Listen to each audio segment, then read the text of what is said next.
Hello. Welcome back.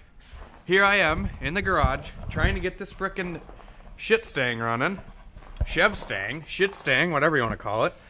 I got the battery charger been hooked up to it, and I went to pop the fuel cap, and this thing is like bone dry. So, I don't know. Maybe it was out of gas. I didn't even look.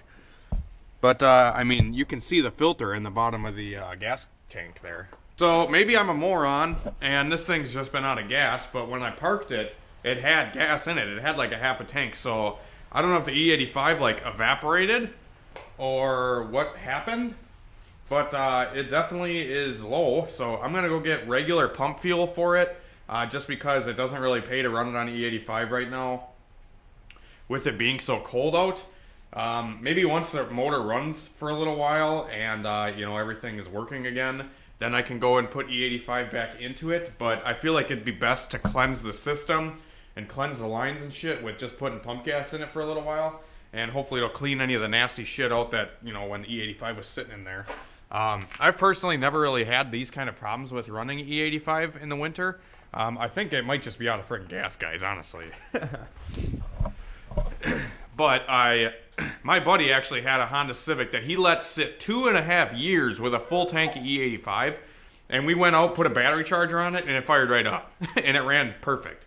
So, I don't know, sometimes you get lucky, sometimes you don't, I guess. But yeah, is that what Scooby thinks? Sometimes he gets lucky and he gets under the car before Max can get him. Get him.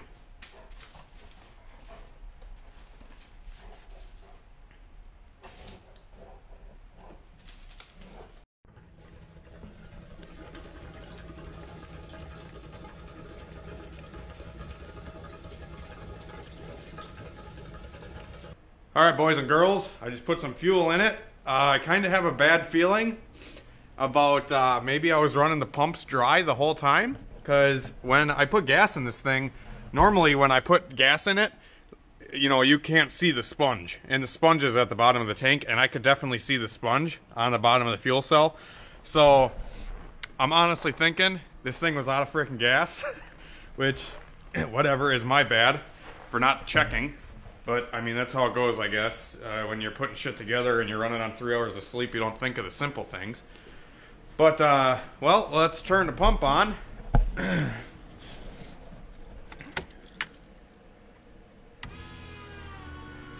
Oh, my God. Oh, my God. You can hear the pump and how much... You can actually hear the fuel flowing through it now. And look at that, 60 PSI of fuel pressure with one pump on. So yeah, I was definitely running these pumps dry. Watch this thing fire right up, I bet.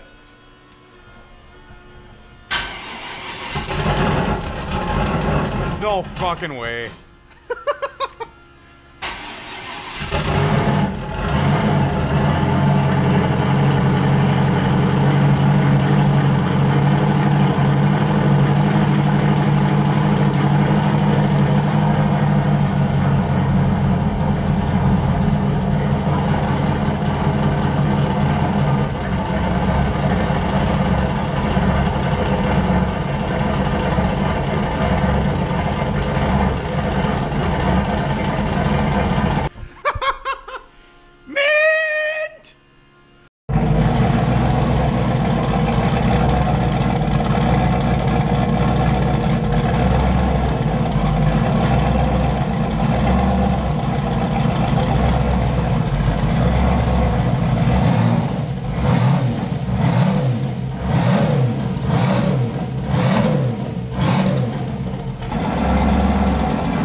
Alright guys, now that the car is running, I'm going to put the radiator back in, and I already did.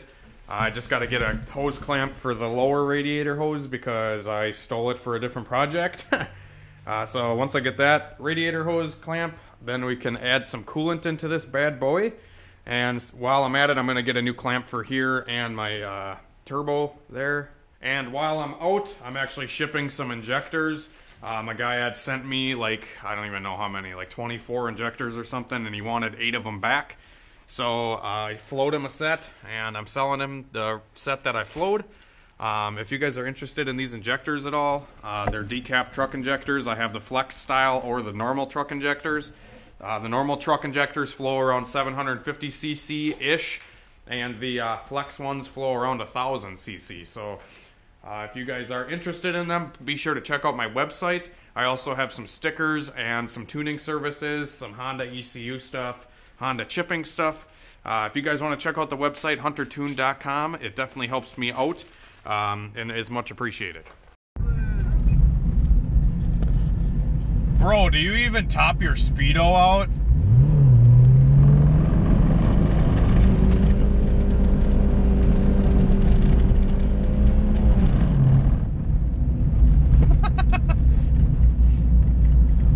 I'm out here on the lake.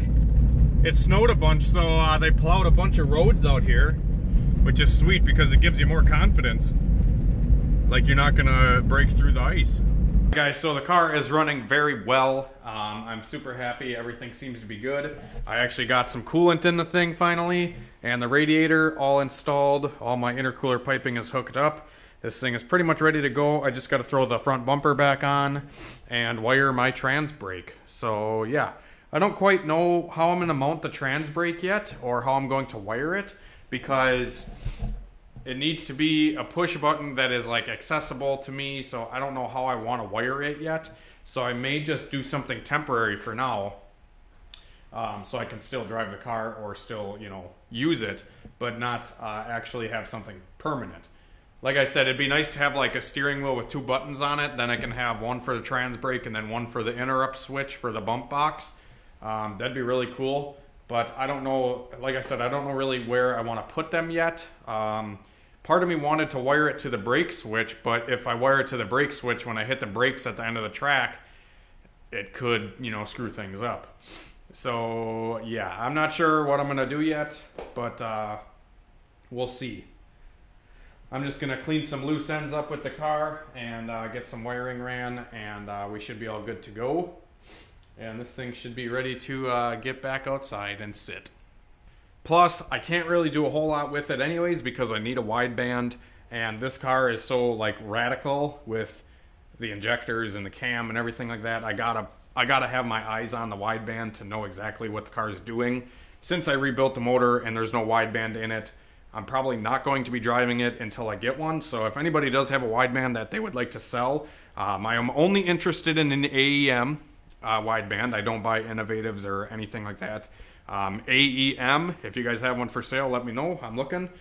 Before I buy new, I might just buy a new one considering they're 150 bucks brand new, but yeah, if I can save a few bucks, I will.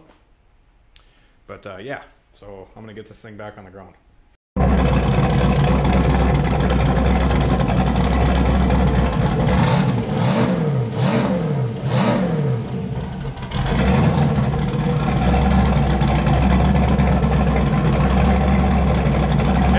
I got a little bit of a coolant leak coming out of the radiator cap here.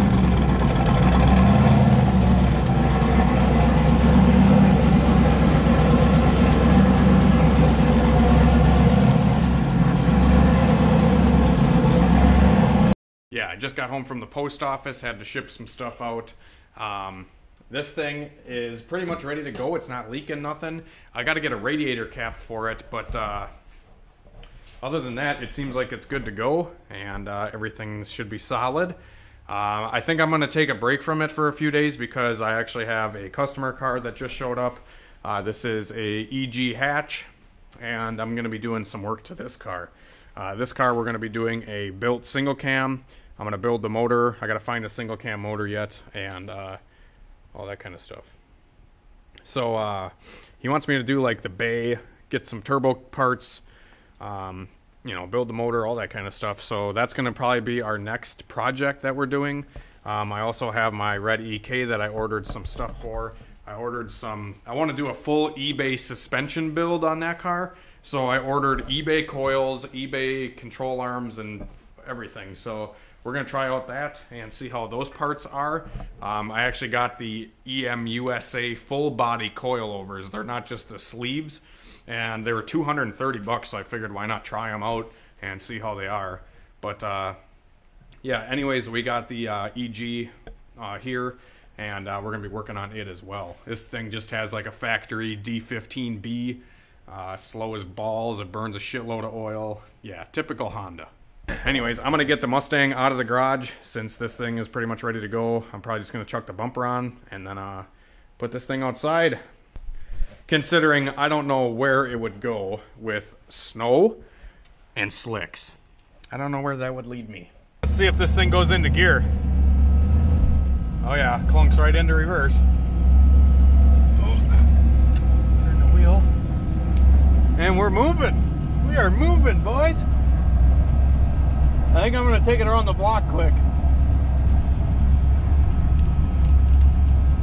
See if all the gears work. First gear or not. Which, according to him, first gear should be where third was.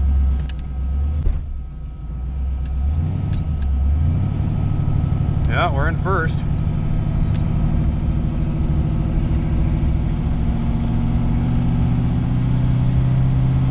Yeah, that's first gear. We're not shifting.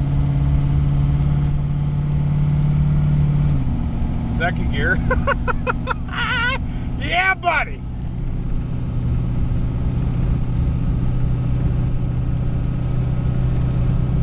Let's try third.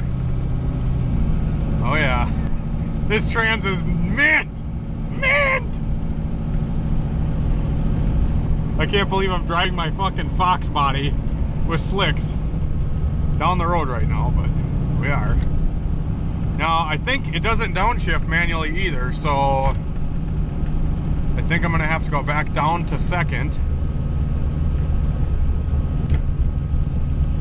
and then down to first.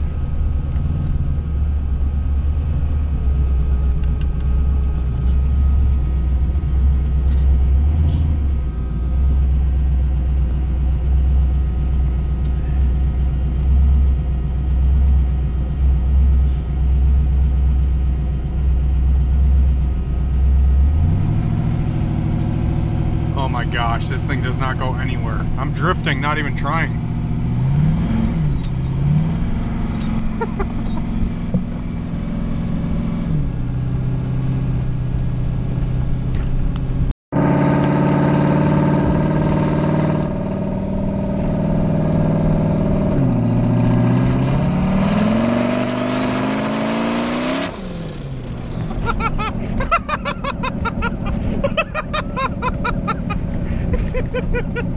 Oh my god, it's been a while. It has been a hot minute since I drove this thing. It literally came into boost like 1 pound of boost and it blew the tires off. Yeah, it's winter, guys. Alright guys, I think that's going to wrap it up for this video. I hope you guys enjoyed us getting the Mustang running and my stupid mistake of not having any fuel in it. I'm actually thinking about it. The feed line was disconnected from the motor and I didn't like plug it off or anything, so I was thinking maybe that the gas might have drained out, you know, over the winter. But it's running now, all seems to be good with it. It has great fuel pressure on just one pump, and I hope everything is still good and we don't run into issues later. But I'm going to take a break from it for a little while because it is freaking super cold out, and I want to order like some bump box stuff and my trans brake button, and I may get a different steering wheel with both of those integrated into it. I feel like that would be a really good option for me. I think that'd be really cool. And then we'll pick up probably the next video will be wiring a trans brake and doing a bump box and all that kind of stuff for the Mustang. But in the meantime, we may be doing some Honda stuff again. I know the LS stuff was short-lived, but you know, it's just kind of how it is when it's this freaking cold out and you have a Mustang with no heater and you need to order parts for it and whatnot. So I'm probably going to get some stuff ordered for it. I'll keep you in the loop. We'll probably do a little startup here and there, whatever. It's not going to be gone forever. I'm talking like a couple days. I'm not saying it's going to be gone for 6 months or nothing like that, but yeah. Anyways, hopefully you guys enjoyed the video. If you do, or if you did enjoy the video, smash that like button and subscribe and share and all that stuff, because HunterTuned is trying to grow. Check out my website, HunterTuned.com, and we will see you tomorrow.